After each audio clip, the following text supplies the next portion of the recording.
मुंबईकरांसाठी आज भाजप, शिवसेना आणि रिपाईचा वचननामा जाहीर करण्यात आला। मुख्यमंत्री फडणवीस शिंदेंच्या उपस्थितीत हा कार्यक्रम पार पडला। मुंबईसाठीचा जाहीरनामा हा मुंबईचा विकास करणारा असल्याचा विश्वास यावेळी व्यक्त करण्यात आला आहे।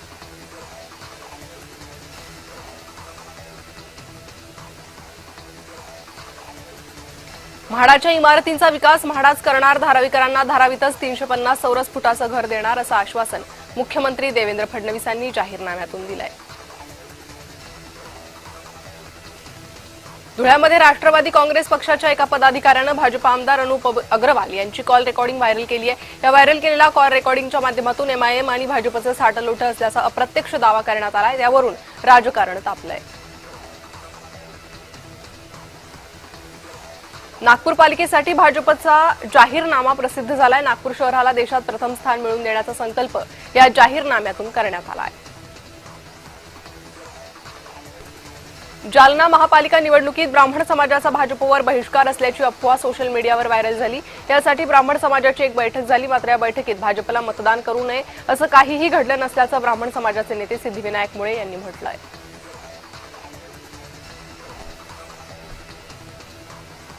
मालेगाव महापालिका निवडणुकीत भाजपकडून वचननामा प्रसिद्ध करण्यात आलाय। भूमिपुत्रांना रोजगार, वीज, पाणी स्वस्त करणार, भुईकोट किल्ला अतिक्रमण मुक्त, लँड जिहाद कारवाई, शहरातील धूळ वाहतूक कोंडी मुक्त शहर, यासाठी शहरासाठी नाट्यगृह, महत्त्वाच्या विषयावर भाजपनं आश्वासनं दिली आहे।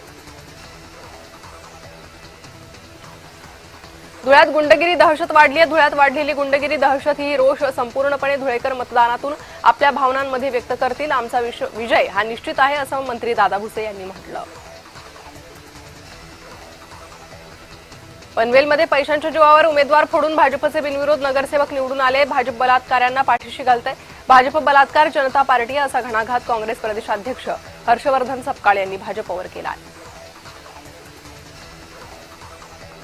ठाण्यातील जोशी बेडेकर महाविद्यालयात शासकीय आणि पोलीस अधिकारी कर्मचाऱ्यांसाठी टपाली मतदानाची सुविधा उपलब्ध करण्यात आली आहे। मोठ्या प्रमाणात शासकीय कर्मचाऱ्यांनी रांग लावली होती। मुंबई महानगरपालिका निवडणुकीच्या प्रचारातील शेवटच्या रविवारी वर्सोवा विधानसभेतील प्रभाग 59 मध्ये अपक्ष उमेदवार सचिन शिवेकर यांनी जोरदार शक्तीप्रदर्शन केले। शिवेकर यांनी काढलेल्या बाईक रॅलीत शेकडो बाईकस्वार सहभागी झाले। मुस्लिम भागात विकास झाला नाही, त्यांना माहित आहे मुस्लिम समाज एक झाला तर काही खरं नाही असं म्हणत असदुद्दीन ओवेसी यांनी महायुतीवर टीका केली आहे। अजित पवार आणि शरद पवार एकमेकांच्या समोर हात जोडून उभे असल्याचे बॅनर लावण्यात आले। या बॅनरवर फक्त अजित पवार आणि शरद पवार यांचेच फोटो आहे। संकल्प 7 पुन्हा सुरुवात अशा प्रकारचं वाक्य बॅनरवर लिहिलं गेलंय। मुंबईला जागतिक दर्जाचं शहर बनवणार, गिरणी कामगारांना हक्काचं घर देणार, बेस्टमध्ये महिलांना तिकीट दरात 50% सवलत देणार असं आश्वासन उपमुख्यमंत्री एकनाथ शिंदे यांनी दिलं।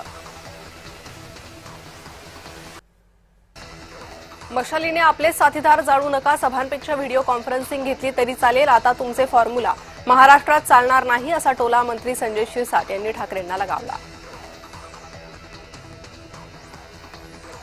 भाजपा नेत्या नवनीत राणा यांनी अमरावतीच्या भाजी बाजार परिसराला पाकिस्तानची बॉर्डर असं संबोधलं। इथून मागे पाकिस्तानची बॉर्डर आहे, इथून आवाज येतो इस बार महापौर मुस्लिम बनेगा असं वक्तव्य नवनीत राणांनी केलंय।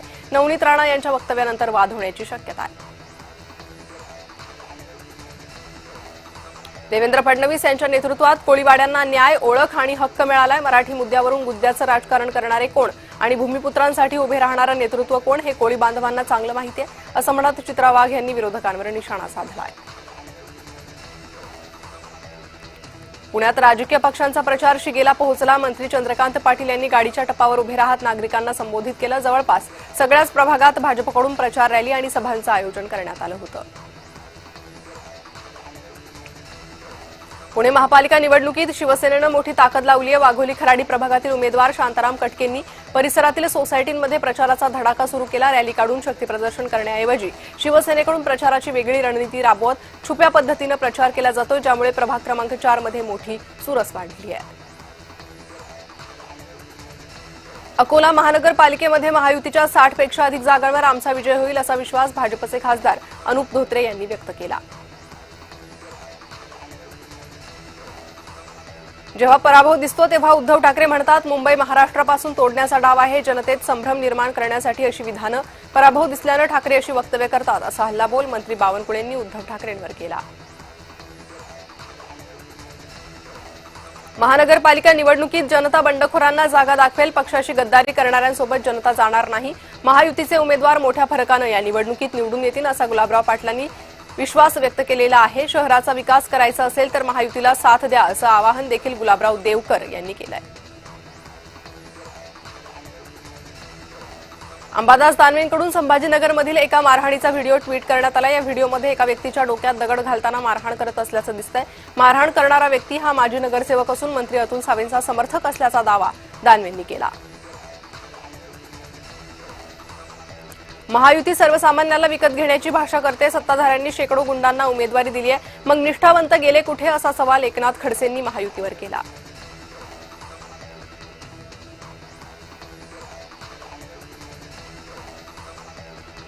मतदानासाठी पैसे मिळाल्यास ते घ्या, पैसे घ्या मात्र मतदान आपल्याच माणसाला करा. पैसे तुमच्या आमच्याकडून ओरबाडलेले आहे असं म्हणत प्रकाश आंबेडकरांनी मतदारांना अजब सल्ला दिला. लाडक्या बहिणींच्या सन्मानालाच काँग्रेस लाच म्हणतेच. सावत्र भावांना बहिणी 15 तारखेला उत्तर देणार असं प्रत्युत्तर भाजपा आमदार चित्रा वाघ यांनी दिलं. देवेंद्र फडणवीसांच्या सभेच्या पार्श्वभूमीवर नाशिकमध्ये भाजपनं मोठी कारवाई केली. बंडखोर अलका अहिरे, त्यांचे पती कैलास अहिरेंची पक्षातून हकालपट्टी करण्यात आली आहे. सिडकोतील प्रभाग क्रमांक 26 मधून माघार घेण्यास नकार दिल्यानं आणि पक्षादेश न जुमानल्यानं अहिरे दाम्पत्यावर कारवाई झाली आहे. आगामी जिल्हा परिषद निवडणुकीच्या पार्श्वभूमीवर रेणापुरात भाजपला मोठं खिंडार पडलं. लातूर ग्रामीणचे भाजप आमदार रमेश कराड यांच्या कार्यपद्धतीला वैतागून भाजपच्या शेकडो पदाधिकारी कार्यकर्त्यांनी काँग्रेसमध्ये प्रवेश केलाय. काँग्रेसचे माजी आमदार धीरज देशमुख यांच्या नेतृत्वात हा पक्षप्रवेश झाला. भिवंडीतील सभेत हर्षवर्धन सपकाळांनी भाजपवर जोरदार टीकास्त्र डागलंय. भाजपचा उल्लेख बलात्कारी जनता पार्टी केलाय. बलात्कार करणाऱ्यांना भाजपात सन्मान दिला जातो. बदलापूर शाळेतील अल्पवयीन चिमुरड्यांवर अत्याचार करण्याच्या प्रकरणात शाळेचे सचिव तुषार आपटेवर गुन्हा असताना पक्ष त्यांना स्वीकृत नगरसेवक म्हणून नियुक्त करून सन्मान करतो अशी टीका केली आहे. लाडक्या बहिणींना निवडणुकीत हप्ता देऊ नका असं काँग्रेसनं राज्य निवडणूक आयुक्तांना पत्र दिलंय. लाडक्या बहिणीचा हप्ता म्हणजे सरकारी लाच असं पत्र काँग्रेस प्रदेश सरचिटणीस संदेश कोंडविलकर यांनी आयुक्तांना दिलं. ठाकरे गटाचे माजी आमदार दगडू सकपाळ शिवसेनेत प्रवेश करणारे. नंदनवन येथे उपमुख्यमंत्री एकनाथ शिंदेंच्या उपस्थितीत हा प्रवेश होईल. दगडू सकपाळ मुलीला उमेदवारी न मिळाल्यानं नाराज होते.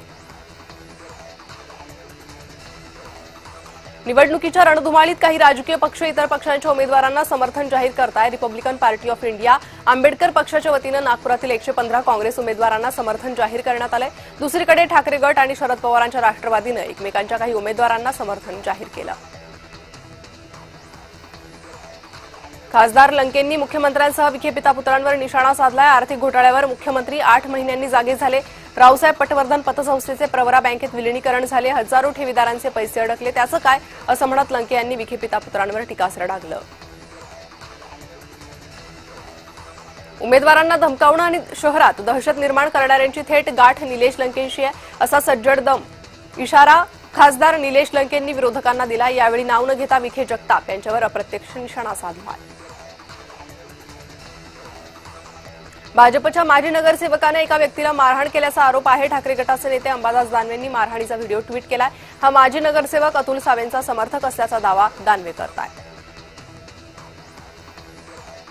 एमआयएम हा भाजप पक्षाचा एक भाग आहे. जे स्क्रिप्ट मिळणार तेच तो बोलतोय. हिंदू मुस्लिमांच्या मतांचं विभाजन करून मुस्लिमांचं वाटोळं करायचंय. भाजपला कसा फायदा होईल म्हणून सुपारी घेते तो महाराष्ट्रभर फिरत आहे. त्यांचा दुसरा भाग अकोटमध्ये दिसून आलाय अशी टीका विजय वडेट्टीवारांनी केली आहे. भाजप नेते माजी आमदार कैलास गोरंट्याल यांनी काही उमेदवार काँग्रेसमधून उभे केल्याचा खळबळजनक आरोप खोतकर यांनी गोरंट्याल यांचं नाव न घेता केलाय. जालन्यात काँग्रेस भाजपची बी टीम असल्याचा आरोप शिवसेना आमदार अर्जुन खोतकर यांनी प्रचार सभेत केला. भाजप मतांसाठी भीक मागणारा सर्वात मोठा पक्ष आहे. त्यांच्यापेक्षा मोठे भिकारी कुठेच भेटणार नाही. मंदिरासमोर भीक मागणारा माणूस पोटासाठी भीक मागतो, मात्र देवाचं नाव घेत मतांसाठी भीक मागणारा भाजप हा पक्ष आहे अशी घणाघाती टीका विजय वडेट्टीवारांनी भाजपवर केली आहे. आमची सत्ता आल्यानंतर नक्की आम्ही काय करणार याचा वचननामा आम्ही समोर आणलाय। मुंबईकरांना 24 तास आणि 7ही दिवस पाणी पुरवठा झालाच पाहिजे, यासाठी गारगाई आणि इतर जे पाण्याचे प्रकल्प आहे ते पुढील 5 वर्षात पूर्ण करणार असं आश्वासन मंत्री उदय सामंत यांनी दिलं।